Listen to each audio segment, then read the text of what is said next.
Benedict Cumberbatch may have just let slip that he will be potentially reprising his role as Doctor Strange in Avengers 5. Stick around to find out what his full statement was and get a little update and see what's going on with the 5th Avengers movie. I'm Brendan Sem for the New Wave Nerds. Subscribe down below for more nerd content and commentary. Now let's get into the news. From IGN, did Benedict Cumberbatch just let slip an Avengers 5 update? Doctor Strange actor Benedict Cumberbatch may have revealed some details about the Marvel hero's involvement in the upcoming Avengers movie. During an interview with Netflix, Cumberbatch broke down his artistic approach to some of his most popular on-screen characters.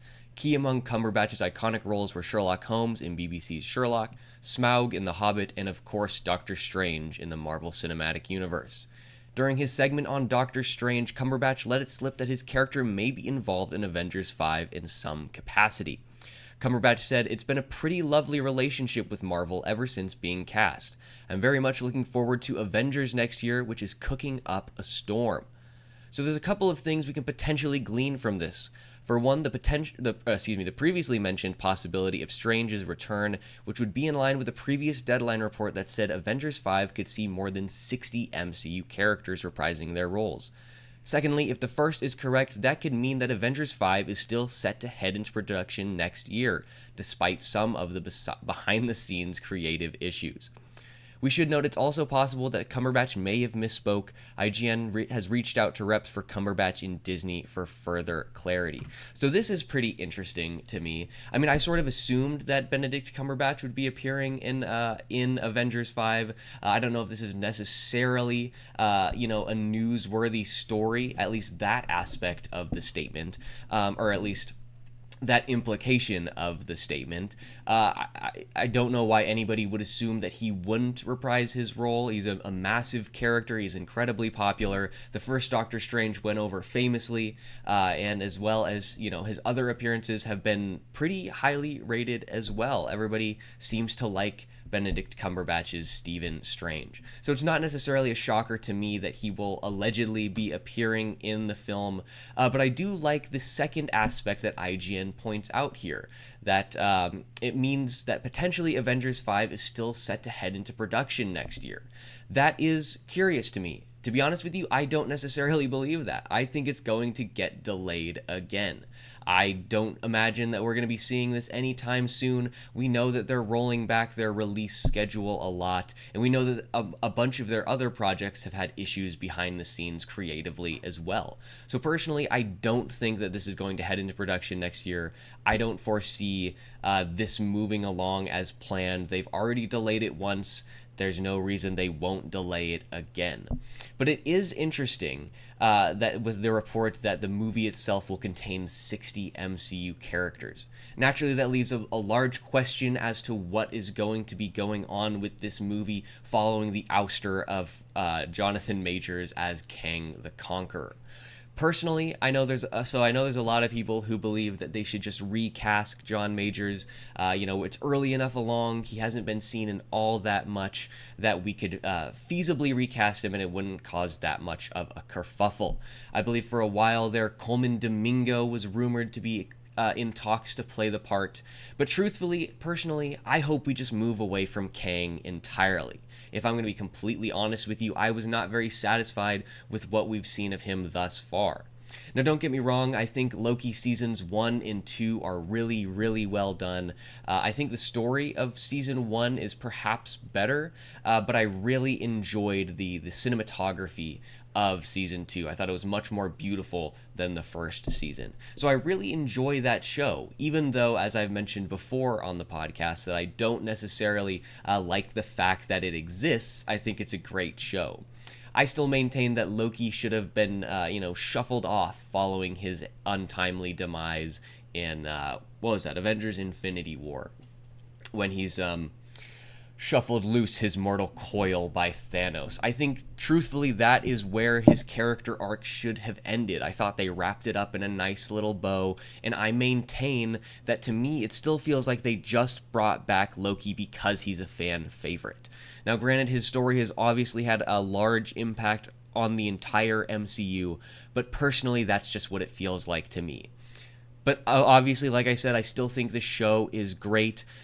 I do think, however, Kang is sort of a weak link thus far. I don't think his appearances have been absolutely amazing. Don't get me wrong, the performance by Jonathan Majors in seasons 1 and 2 of Loki was phenomenal, but his appearance in Ant-Man Quantumania definitely left me wanting, or definitely felt incomplete, I'll say. It definitely didn't feel like it was a full story, and it didn't feel like it really did the character justice. And part of that is just because that movie itself is so awkward. I think the writing is a little bit hobbled by some shoehorned comedy. I think that obviously the CGI, in my opinion, did not look that good. It was way overdone. And so perhaps my opinion of Jonathan Majors' Kang is a little bit colored by that movie and my opinion therein. But to be honest with you, I don't really think the character is all that interesting. And I think that this is probably a bit of a hot take. I know that Kang is a large character in the comics. I'm just not that interested, frankly. I don't know what it is about him. And maybe that is just because I haven't read much of him in the comics, and so all of my viewpoint is colored by his appearances in the MCU. But if I'm being honest, I think at this point in phase 5, I think maybe we need to just do a little bit of a reset and maybe pull back, right? I mean, maybe just go a completely different route. You know, there were rumors that the villain of Avengers 5 of Avengers 5 had been switched from Kang to Doctor Doom. That's absolutely something I would be in favor of. You know, I've discussed ad nauseum how much I enjoy Doctor Doom. I think he's a tremendous villain, one of my personal favorites, and maybe one of the greatest villains of all time. I think he's at very least up there, probably top 10, if not top 5. And so that's something that I think would be really, really interested in.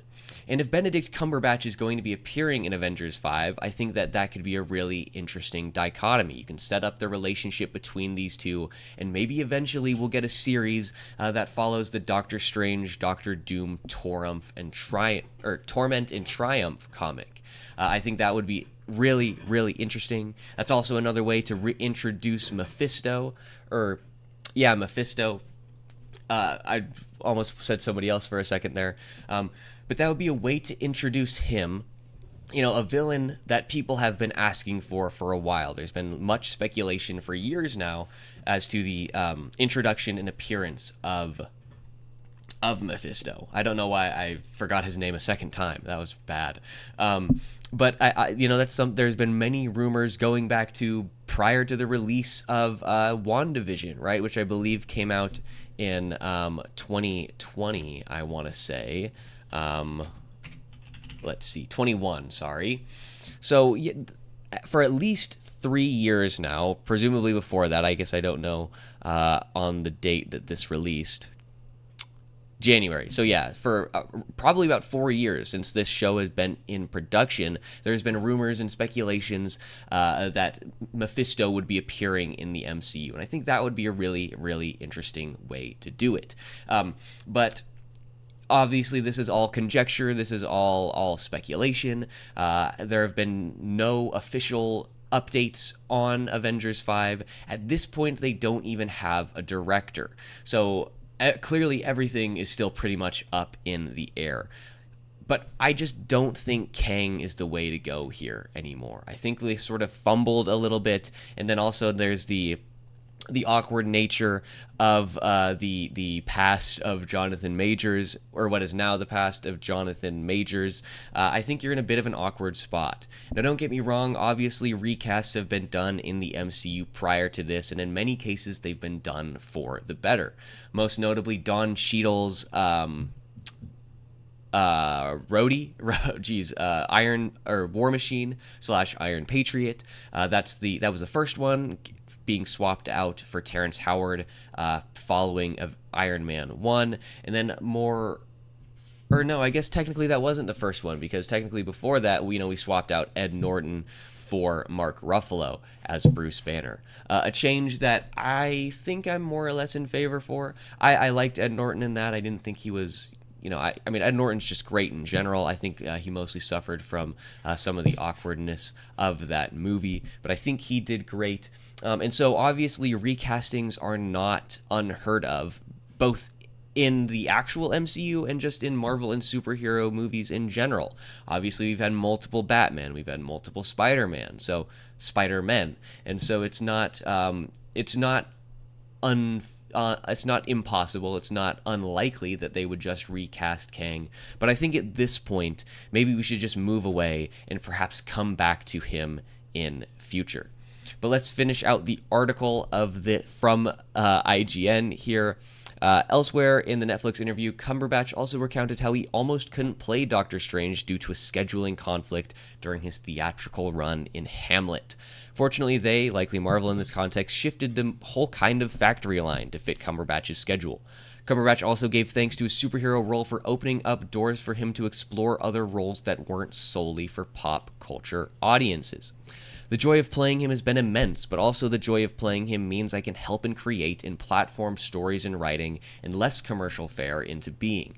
So he's a gift in many ways in my life as a producer, as an actor. I love playing him. He's great. Fun. So, I mean, this is good to hear from Benedict Cumberbatch. You know, often when we sometimes hear people who get out of these long contracts or people who play these long-running characters, and they tend to get bored and frustrated and want to move on and branch out. But it's good to hear that Benedict Cumberbatch still seems like he enjoys the role, still seems like he wants to return. Because I think Cumberbatch is just amazing as Stephen Strange. I think he gives a phenomenal performance every time. I even thought he did good in Multiverse of Madness, which I did not like at all. The movie itself was not enjoyable to me, but Benedict Cumberbatch did a very good job. Apart from the few lines that were delivered awkwardly, and I think most of that is because of the direction of Sam Raimi. The direction and the writing of Sam Raimi, frankly. But it's good to hear that Doctor Strange is enjoying it, that Benedict Cumberbatch is enjoying it. Presumably, even if we don't see him in Avengers 5, we'll get a third Doctor Strange movie, and likely he'll appear in Avengers Secret War.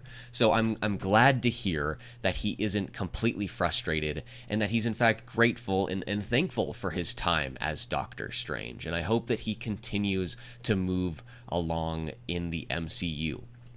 Now, as I mentioned earlier, it's a little bit up in the air what's going on with Avengers 5. You know, previously it had been titled Avengers: The Kang Dynasty, but since then, following the announcement of Jonathan Majors' ouster and subsequent conviction, or switch those two around, subsequent conviction and then ouster, it was announced that Avengers 5 would be dropping the Kang Dynasty subtitle and would henceforth be referred to as Avengers 5.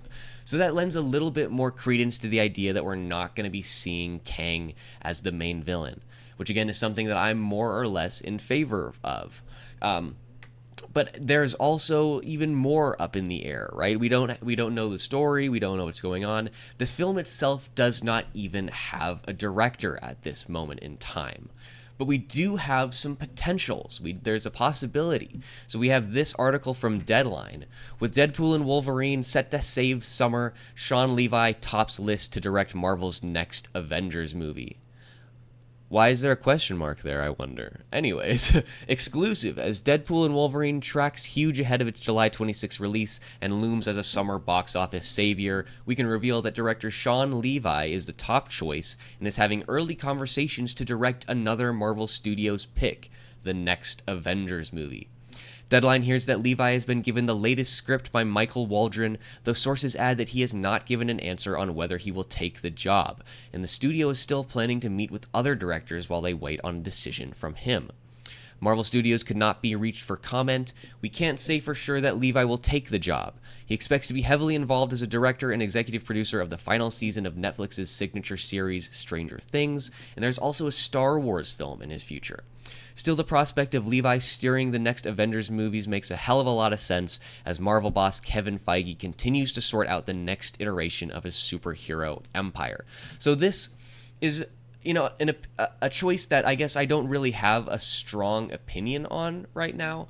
Obviously, I haven't seen Deadpool and Wolverine since it hasn't been released yet, but all of the preliminary reviews and information we're hearing, all of the leaks that come out from Marvel Studios, it sounds like everybody's incredibly pleased with this. It sounds like everybody really, really enjoys what Shawn Levy's got going on here, which may or may not bode well. I know that there have been some situations where the studio has been behind certain creators or creatives, and ultimately the result has been unsatisfying. So it's not necessarily a hallmark of quality. It is worth noting that Deadpool and Wolverine, according to all accounts, it is going to be amazing. It sounds like it's going to be really, really fun. And so I guess I'm more or less in favor of this. To be honest with you, Shawn Levy's filmography is not something that is truly fascinating to me, at least. There's not all that there that I really necessarily enjoy. Let's go to his director credits. There was most recently this miniseries for which he directed all 4 episodes, All the Light We Cannot See, which is supposed to be very good. He's directed multiple episodes for Stranger Things. As mentioned in the Deadline article, he's attached to the final season of that as well. To be honest, I stopped watching Stranger Things after season 3. I thought the first one was really good, but slowly they went a little bit downhill, and it was enough that I wasn't necessarily interested in season 4, and I don't know if I'll be returning for the last season. Also directed Free Guy, another Ryan Reynolds vehicle. This one I thought was fun, but I didn't really like it all that much. It was decent. It's a good popcorn flick, but it's another one that didn't necessarily grab me, right? It's not one that I'll probably ever watch again. But 7.1 stars is fairly good. It's obviously above average. I don't know. It was just a little weird to me. It was a very fun idea and concept. That much I enjoyed for sure. We also have the Night at the Museum, I believe. All of them, maybe? Or I guess I don't necessarily remember how many Night at the Museum movies there are. But we have Battle of the Smithsonian. No, this is the first one, isn't it? Let's see. No, the first one was just called Night at the Museum, and it was not directed by Shawn. Oh, no, it was. I just must missed it. Oh, yeah. I'm really dumb. Wow, it was right next to it. So we've got the whole trilogy of Night at Museum. The first one's obviously amazing. I didn't really like the second one all that much, and I have yet to see the third one. It's not very highly rated, I guess. 6.2, which is more or less on par with the other two. Did they do... Yeah, this is what I was thinking of. I thought they did another Night at the Museum project. I didn't realize this was 2 years ago, though. I thought this was really recent. I guess I was wrong. Anyways, not particularly impressive there either, right? Like I said, I thought they were fun. We have Real Steel. I believe this is a Hugh Jackman movie. Yeah, Hugh Jackman. I didn't like this one at all. I don't think I've seen it since I was a kid, though, so maybe it's a little bit better. But I remember I did not enjoy it. We have the 2006 Pink Panther remake, an episode of the Birds of Prey show. So we got a really weird smorgasbord here. But personally, yeah, I'm not a huge fan of Shawn Levy as a director. Not that he's necessarily bad or I dislike him, but there's just been nothing there so far that's really pulled me in. There's nothing that's really stood out to me as being amazing. But perhaps Deadpool and Wolverine will blow me away, right? I mean, I find it unlikely. I doubt I'll be really blown away. I've been a little bit vocal about how Deadpool as a character isn't really all that interesting to me. To me, his shtick just gets old after a while. I thought the first movie was funny. I don't remember anything about the second movie, but I know that I've seen it. I don't think I've seen either of them since they were released. So we will definitely be doing a weekly fixation, both me and Shade, on those two films as we get closer to the upcoming release of Deadpool and Wolverine. I don't know. I know Shade loves the character, and I guess I'm almost excited to see Hugh Jackman back as Wolverine, as we discussed on our other episode. or rather, as we discussed on our stream, where we discussed, the potentiality and possibilities of how to bring the X-Men into the live-action MCU. I don't know. I mean, Hugh Jackman is great as Wolverine, right? He's absolutely amazing. He is Wolverine, right? And so in that episode, I talked about how I would be okay if we didn't necessarily get to see him again. I would be okay if there wasn't even a Logan in the MCU, because I think Hugh Jackman did it so well. I don't necessarily want to see the character recast. And a lot of that is based off of just how much I enjoy Logan. As a film, I think Logan is amazing. It is one of the greatest superhero movies of all time. A sentiment that I think even Ryan Reynolds he stated recently that he holds. And I just think that movie was so amazing, and it was a wonderful end to the character that it feels a little wrong to me, I guess, that he is coming back. Even though I know it's obviously not the same iteration of Wolverine, it's a Wolverine from a different universe, there's something about how perfect of an ending that movie was that it feels weird to me to bring him back. It feels like, I don't know. It feels almost a little bit like it's a bit of a money grab, to be honest here. Which it will definitely do that. It will definitely grab the money because there's been nonstop talk about this movie since it was announced that Wolverine would be involved. I don't know. That's just a personal preference. I'm sure most other people don't agree with me on that. But let me know down below if you do agree with me. Or let me know how much you hate my opinion on Hugh Jackman's return as Wolverine. Also, let me know, what do you guys think's going to happen with Avengers 5? Who do you think should be the main villain here? Do you think they should recast Kang, or like me, do you think we should move on and move towards something else? Either Doctor Doom, or I've heard the Beyonder discussed a bunch.